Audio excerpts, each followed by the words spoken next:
सबसे पहले अभय दुबे, शुरुआत आपसे ही करते हुए, मंत्रिमंडल विस्तार कैसा लगा नरेंद्र मोदी सरकार का?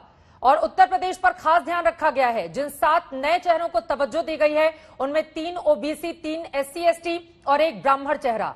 बीजेपी तो फुल तैयारी में है उत्तर प्रदेश के, कहां है कांग्रेस पार्टी? देखिए, जो मंत्री दरबदर किए गए उनके प्रति हमारी सद्भावना, और जो नए मंत्रियों ने शपथ ली है उनको हमारी शुभकामनाएं। 26 जून 2019 का प्रधानमंत्री जी का लोकसभा में दिया हुआ भाषण आज मुझको याद आता है। उन्होंने कहा था, ताउम्र में यही धूल करता रहा, धूल चेहरे पर थी और आईना साफ करता रहा। प्रधानमंत्री जी, सही वक्त है जब धूल और भूल को सुधार कर लीजिए। मैं हाथ जोड़कर सभी नवनियुक्त मंत्रियों से प्रार्थना करता हूं, मंत्री महोदय, आज देश में भराने का तेल 100 रुपए पार हो गया है, खाने का तेल 200 रुपए पार हो गया है और खाना बनाने की गैस 850 रुपए पार हो गई है। वो 24 करोड़ उज्ज्वला के गैस के सिलेंडर जिसका ढोल आपने पीटा था कि मुफ्त में दिए, वो घर में पड़े, अब कोई गैस उसमें रिफिल कराने को तैयार नहीं। विश्व का सबसे युवा देश है हिंदुस्तान, उसके युवा दर बदर की ठोकरें खा रहे हैं बेरोजगारी के लिए। व्यापार बंद है और मजदूरों में द्वंद है। आज किसान सड़कों पर है। मैं आग्रह करता हूं आपसे कि आज ही प्रधानमंत्री जी ने अभी 15 मई को जो निर्णय लिया है, दाल के इंपोर्ट को फ्री कर दिया है, जबकि 9.5 million ton first advance estimate आया है, जो पिछले साल की तुलना में 2.5 मिलियन टन अधिक है। उसका संज्ञान लीजिए, नहीं तो किसान बर्बाद हो जाएंगे। गुजरात ने हाल ही में निर्णय लिया है कि प्रधानमंत्री फसल बीमा योजना को हम ड्रॉप करते हैं, क्योंकि 26,000 करोड़ रुपए निजी कंपनियों ने उसमें लूटे हैं। अगर आपने ये सुधार नहीं किए तो ये प्रतीत होगा कि पश्चिम बंगाल का पश्चाताप, महामारी की लहर का बीजेपी तो यही कह रही है अभय दुबे जी चुनाव की चाल कि तमाम कमियों को दूर करने की कोशिश के तहत पूरे चेहरे बदल डाले गए हैं और दिग्गजों को किस तरह से हटाया गया है ये किसी से छिपा नहीं। मैं आऊंगी फिर उसी सवाल पर कि कांग्रेस पार्टी उत्तर प्रदेश में कहां है। चूंकि लगातार आपने तंज कसा, लेकिन खुद अपनी पार्टी के बारे में भी अगर आपको बात करना हो यूपी के लिहाज से, तो कहां पर खड़ी है इसके बारे में हमारे दर्शकों को जरूर बताइएगा। विशाल मिश्रा जी, अब आपका रुख करते हुए, अब की बार पिछड़ों और दलितों की सरकार ये बड़ा मैसेज देने की कोशिश कर रही है भारतीय जनता पार्टी, खासतौर से यूपी के संदर्भ में, इससे मिलेगी जीत 2022 में? देखिए चित्रा जी, जहां तक मंत्रिमंडल के विस्तार का प्रश्न है, जैसा आपने कहा, तो इसमें कोई दो राय नहीं कि अगर आप मंत्रिमंडल के विस्तार को देखें तो जिस प्रकार से भारतीय जनता पार्टी दुनिया की सबसे बड़ी लोकतांत्रिक पार्टी है और लोकतांत्रिक प्रक्रियाओं का पूरी पारदर्शिता के साथ पालन करती है, हमें वही चीज़ कल के मंत्रिमंडल के विस्तार में दिखता है। आप देखिए, जो 2014 में पीएम ने शुरू किया था बेटी बचाओ बेटी पढ़ाओ का अभियान, प्राथमिक स्तर पर महिला सशक्तिकरण की शुरुआत की थी, कल उसका उच्चतम स्तर हमको देखने को मिलता है जब 11 महिलाएं मंत्री के रूप में सुशोभित होती हैं। यही नहीं, आप अगर देखिए तो ये पूरा इंक्लूसिव है। मतलब इंक्लूसिव कहने का मतलब सभी जातियों से लोग हैं।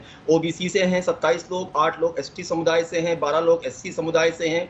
यही नहीं, पहली बार एक प्रोफेशनलिज्म जो होना चाहिए सिस्टम को चलाने के लिए, आप देखिए उसमें 13 वकील हैं, उसमें 6 डॉक्टर हैं, 5 इंजीनियर हैं, 7 फॉर्मर सिविल सर्वेंट हैं। यही नहीं, अगर अनुभव की बात की जाए तो इनका अपने अपने क्षेत्रों में अनुभव है। 4 फॉर्मर सीएम हैं। जहां तक माइनॉरिटीज की बात की जाए तो एक मुस्लिम समुदाय से, 2 बुद्धिस्ट समुदाय से, 1 सिख समुदाय से, 1 क्रिश्चियन समुदाय से।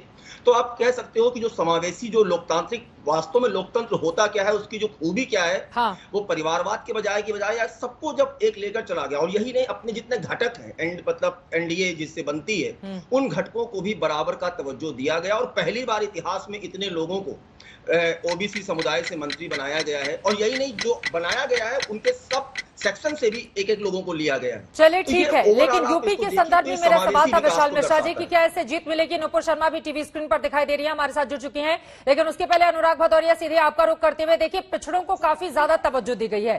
पिछड़ों की राजनीति आपकी भी समाजवादी पार्टी करती हुई चली आई है, जिसके जरिए कई बार उसने सरकार भी बनाई। इस बार गैर यादव ओबीसी चेहरों को खासा तवज्जो दिया गया है और 7 में से 3 ओबीसी चेहरों को लेकर पार्टी आगे बढ़ रही है। मंत्रिमंडल का यह विस्तार यूपी में बीजेपी का तो कराएगा बेड़ा पार, वो ऐसा दावा कर रही है। समाजवादी पार्टी कैसे देख रही है इसको? देखिए, मंत्रिमंडल में चेहरे और मंत्री बदलने से कोई फर्क नहीं पड़ता जब तक भारतीय जनता पार्टी अपनी सोच और नियत में परिवर्तन नहीं करेगी। चेहरे बदलने से भारतीय जनता पार्टी इस देश की तकदीर नहीं बदल पाएगी, क्योंकि भारतीय जनता पार्टी विकास की तो राजनीति करती नहीं है, वो तो हमेशा जाति धर्म की राजनीति पे फोकस करती है। अगर उसने देश के विकास की राजनीति की होती तो आज देश हमारा कहां से कहां पहुंच गया होता। हमारी अर्थव्यवस्था इतनी खराब नहीं होती और कोविड काल में लोगों की मौतें नहीं होती और बेरोजगारी महंगाई से लोग आत्महत्या नहीं कर रहे होते।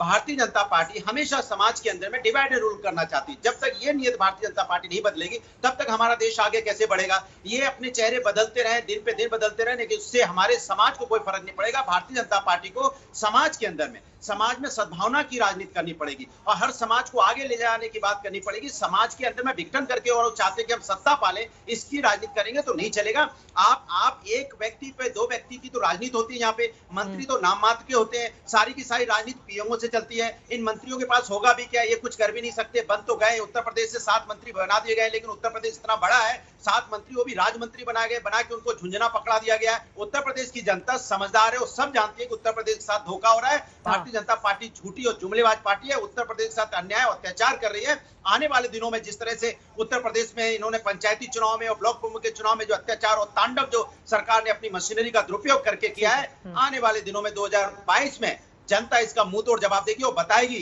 कि चेहरे आप कितने भी बदल लो, जब तक जनता की भावनाओं को आप नहीं ठीक से जीत पाएंगे, जब तक जनता के लिए काम नहीं करेंगे, जनता के लिए नहीं आप सेवा करेंगे, तब तक आपका कोई बेड़ा पार होने वाला नहीं है।